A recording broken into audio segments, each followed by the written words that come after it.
So this will be another one of my collection videos. I'll be going over my Martini Henry Mark IV rifles.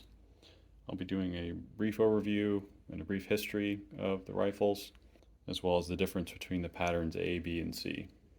So I have four Mark IV rifles here. I do have a Mark II on top.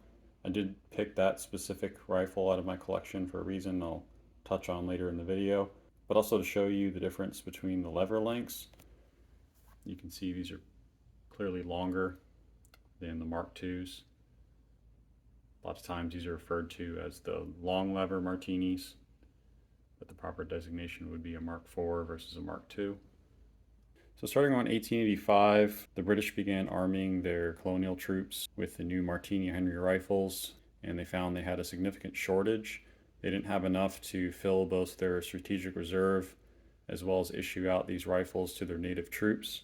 So they came up with a solution to produce the Mark IV, which would allow them to create more Martini Henry rifles out of some existing rifles that they had, as well as produce more rifles with greater efficiency. So my primary source for this is going to be this book. It's called The Martini Henry for Queen and Empire. It's an excellent book. I highly recommend it if you are an avid Martini Henry fan or collector. It goes into a lot of detail about these rifles, even down to the specific markings that are on them. So the plan was to convert about 71,000 .402 caliber Enfield Martinis into Martini Henrys. This would enable them to produce more Martini Henrys at a lower cost than just creating new ones. And you can see they went with a longer lever because it gives you a little bit more leverage when you extract cases, having a lot of issues with stuck cases, and it's mainly due more to the cases themselves and the design of the rifle, but the longer lever was designed to assist them with that. So starting at the top here, you can see here's the Mark II with its shorter lever compared to the first Mark IV we have in the lineup here. So this particular Mark IV is referred to as a pattern A. And these are built with new receivers. Since the first pattern Enfield Martini had a whole bunch of extra holes in it, you can actually find on some of these trigger guards that did belong to the Enfield Martinis that have those extra holes in them that would have made it up with the receivers, but they found that they needed to build new receivers for those. So an easy way to tell that this is a pattern A, as you can see, it has a very short Knox form here on the barrel. And if you look at the muzzle, you can see it has the older style sight from the Mark II. This is actually the only Mark IV Martini Henry you can use the socket bayonet on, since the ramp sights on the other models don't allow you to use that. You have to use the sword bayonet. If you take off the forend, you'll also see that there's two rows of inspection marks on the barrel. That's because it was originally inspected when it was a 402 barrel, and then when they rebarreled it into a 450, they had to again inspect it. So they left the original marks there because grinding them off would probably compromise the barrel and just wasn't worth it. So they just left the originals on there. So moving on to the pattern B, I actually have two pattern B Mark IVs. And these are newly made rifles, so these weren't conversions. These would have a single row of inspection marks if I were to take off the forends on these rifles. Also, you can measure the Knox forms here. So these two Knox forms actually measure 31 millimeters. So if you measure that, that'll come out to 31 millimeters, which is very slight from the pattern C, but you can definitely tell from the pattern A. Now they did use wood from the Enfield Martinis. They didn't use new wood for these exclusively. So you do see that there's this plug down here, this little wood plug. You can see that on the pattern A as well. And that's because they used to have a short lever like this one, and they went ahead and plugged that hole. So there's no real consistency on which ones you see there, especially during its service life where it may have had the butt replaced.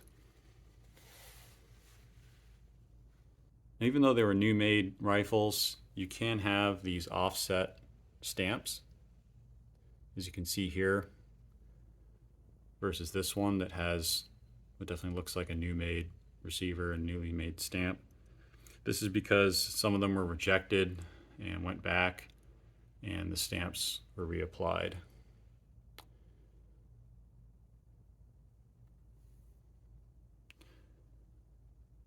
So lastly, moving on to the pattern C. This one has a very slightly shorter Knox form. This measures 28 millimeters. And most, if not all, have a very slightly offset stamp here. You can see the V is offset slightly.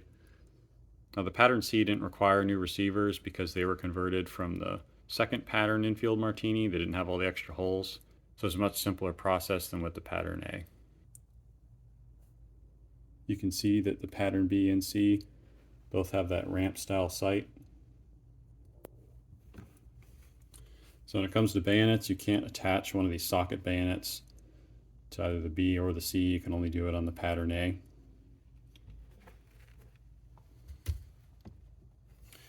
The bayonet type you would use is one of these sword bayonets. You can see how it would attach onto the side of the rifle here. Now these rifles did have an interesting service life. The Mark IVs weren't really used by the British Army. They were used by some militia units. I believe one of them was the London Irish Volunteers. There's about 900 men there that used Mark IVs. But the British were primarily switching over to the Lee Metford rifles at this point in time. And they were arming their colonial troops with Martini Henrys instead. One of the reasons being they kind of wanted to keep their colonial troops one step behind in technology, so they would have an edge over them. So the British sent over about 40,000 refurbished Mark IIs to India and Nepal. They started a contract with BSA to produce another 57,000 Mark IIs, but that was cut down to about 37,000 due to the shipment of Mark IVs over there. You can see that's why I picked this one for the Mark II example. That's one of those BSA contracts. This one's dated 1889. So this is one of the 37,000 Mark IIs that were sent over to Nepal as part of that contract.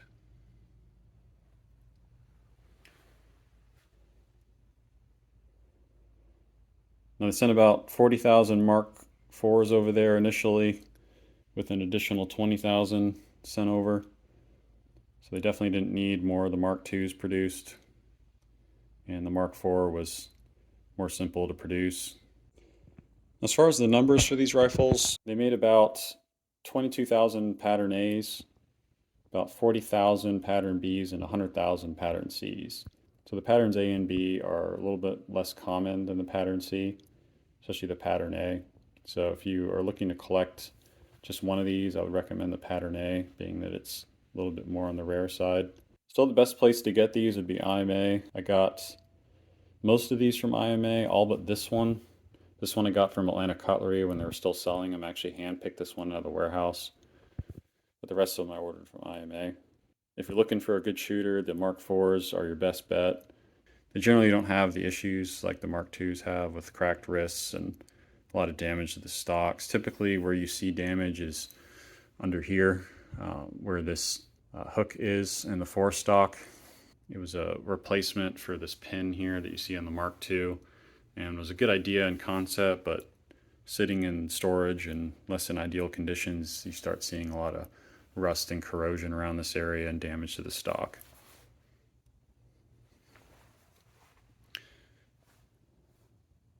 You can also see the butts have slightly different shape.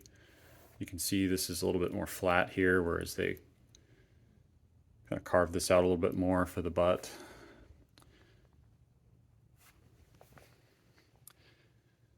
One thing that's pretty helpful is a lot of the Mark IVs have these brass butt plate screws, which are much easier to take out than the steel ones. They also have a very thin brass sheet, which you can kind of make out here between the wood and the steel butt plate.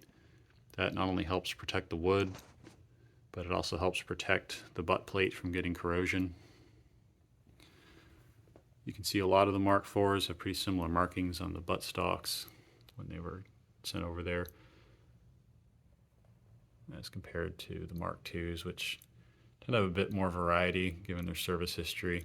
Though this particular one would have been pretty close to the Mark IVs, given this was a contract that was sent over to just India and Nepal.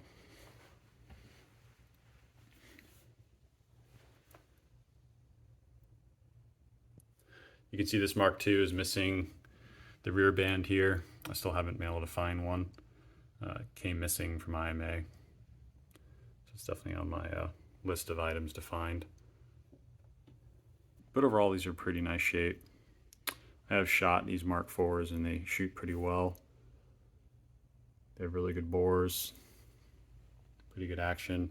I did do a stock repair here on the split wrist, and I do have to blend it a little bit better, but at least got that fixed.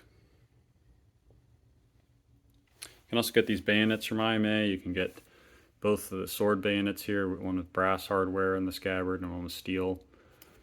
And you can also get these bayonets from IMA. I'm not sure if they have the original Scabbards anymore.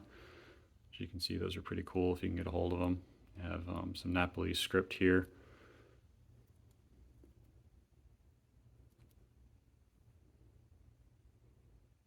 As well as some original markings from when they were produced in Great Britain. So hope you enjoyed this video. I have a few more collection videos coming out soon.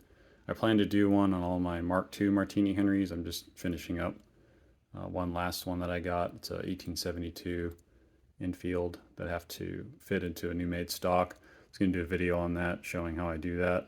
I have a few more projects coming up, so if you'd like to see those, feel free to like and subscribe and sign up for alerts. If you have any questions about these rifles, feel free to leave them in the comments. And as always, thank you for watching.